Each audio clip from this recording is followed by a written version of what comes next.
We wanna welcome you in the party line. Are you a superstar? Show care and love. So guys, Kiss the Monkeys have had another epic night tonight.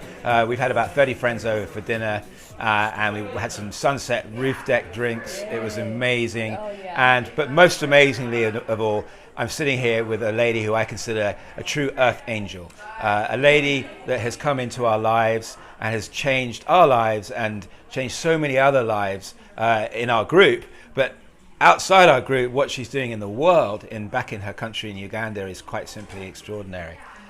So there's so many people owe their lives to this amazing lady. So Precious, welcome. Thank you so much. And so great to have you here tonight at the house, and you've met some of the Kiss the Monkeys members tonight. Yes, I've enjoyed the beautiful scenery and the food, and it's an amazing event here today. Oh, thank you. Thank Yeah. you for inviting So Precious, how do we even begin to describe what you do?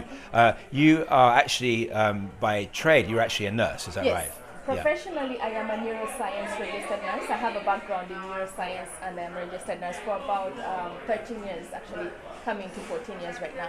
Fantastic. Yes. Now, tell us a bit about your mission in Uganda, because that's really the extraordinary thing you're doing, isn't it? Tell us a bit about that. How did it all start? Well, it started as a young girl. I had this desire. My mom told me that even when I was still younger, I would collect friends that not necessarily from a high-end or rich neighborhood, and I would collect them together, and I would be able to provide them with food, or maybe just cook little meals as a child together.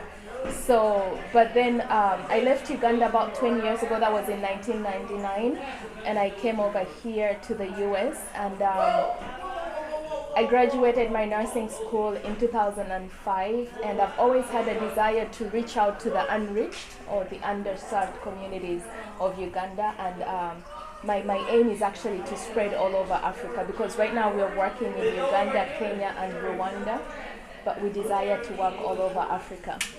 So, but you have a mission that goes out to Uganda, Right. and you take a lot of people with you, a lot of volunteers. How many volunteers do you take with you?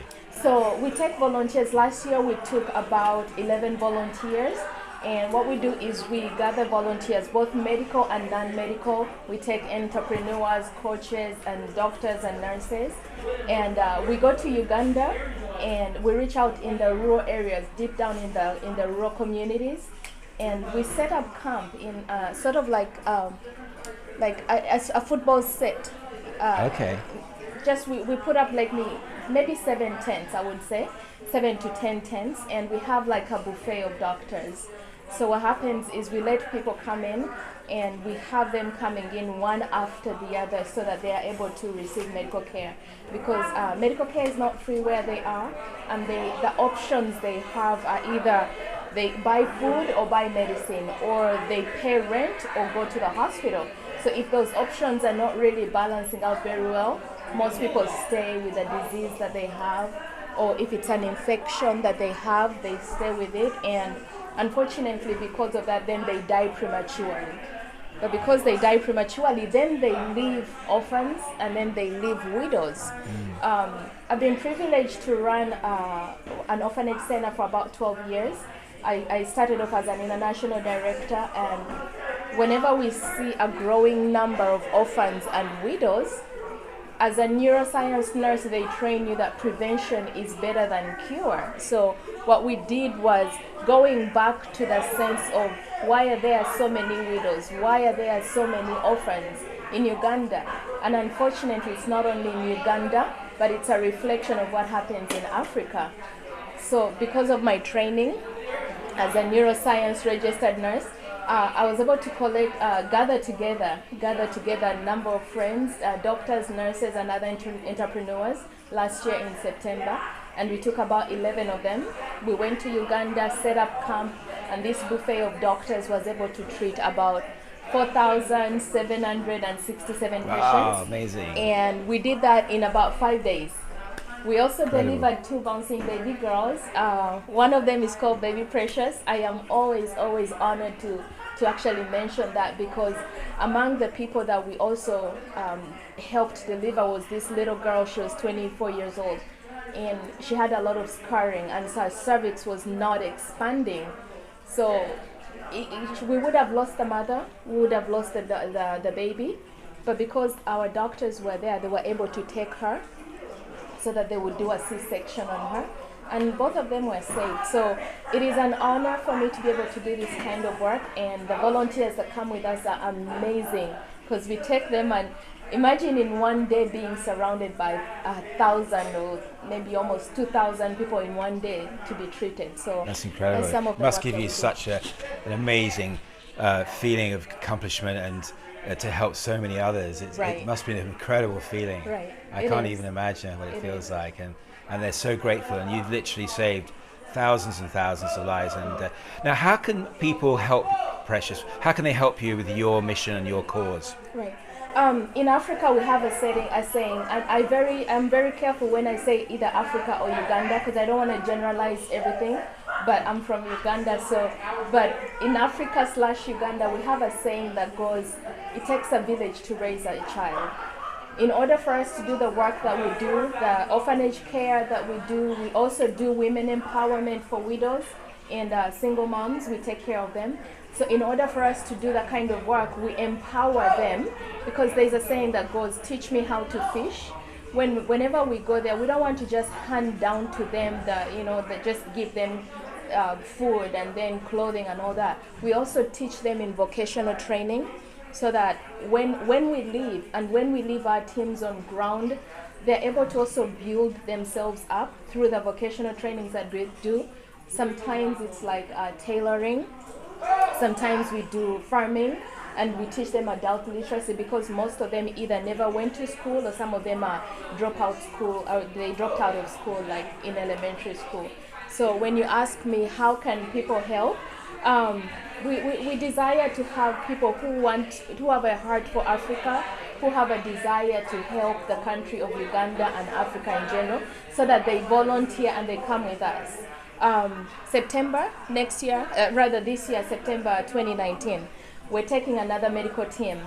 We desire to take about 25 medical people and non-medical, because we mix both medical and non-medical volunteers to come with us. We will do another camp, and we are set to almost treat about 7,000 this time, because we're going to reach out in a place called Jinja. Jinja is on the eastern side of the country of Uganda. Actually, it's where the source of the Nile River is. So we're going to set up camp and treat people, and we always do this free of charge, because we don't want somebody to have the dilemma of, do I pay for food, or do I pay for medicine? Do I pay for the hospital, or do I pay for my rent? We don't want anybody to have that dilemma. So we desire to have people who'd like to either donate to us, or if you know anybody who does grants and can help us get grants, so that we can support the work that we do. In order to do a medical mission of that caliber, it costs us about $50,000 US.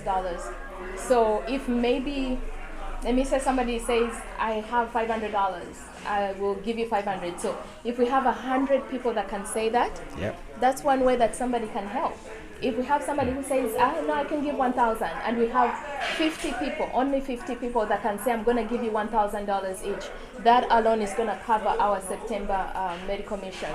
And on top of that, we also do a lot of follow-up.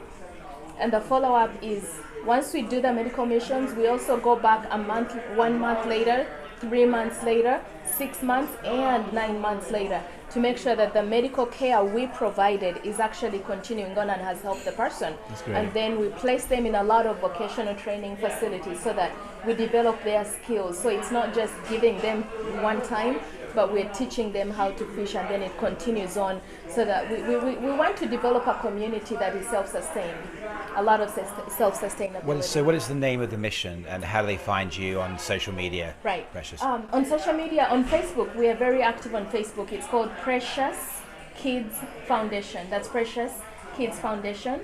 And our website is also preciousKidsFoundation.org. Is there a contact where you get hold of you? Do you have an email? Email is pkflove@gmail.com. That is P as in precious, K as kids, F as in Frank, so pkflove@gmail.com. Great. Yes. That's fantastic. Yeah. Well, Precious. And even any volunteers that would really love to come with us, we're taking a set of volunteers and we're leaving the end of August for about 2 weeks. So if anybody wants to volunteer with us, we welcome any volunteers. It's amazing. It's so special what you do, Precious, and thank you for all the, thank you for being such a great member of our group. Because you always support us. You came to Chicago. You come to you're coming in July for the events. And you fly in all the way from Atlanta. Where do you live? In San Francisco now. Yes. So, your friend is in Atlanta. That's Yes. right. So thank you. We love you, Precious. Yes. And anyone who can help reach out to Precious, we're going to do our best to help as well. And thank you so much for everybody. And thank you, Dumi, for filming this. Thank you. It's a great honor to have this amazing lady tonight, and we love you. Thank you, love. We wanna welcome you in a party life. Are you a superstar?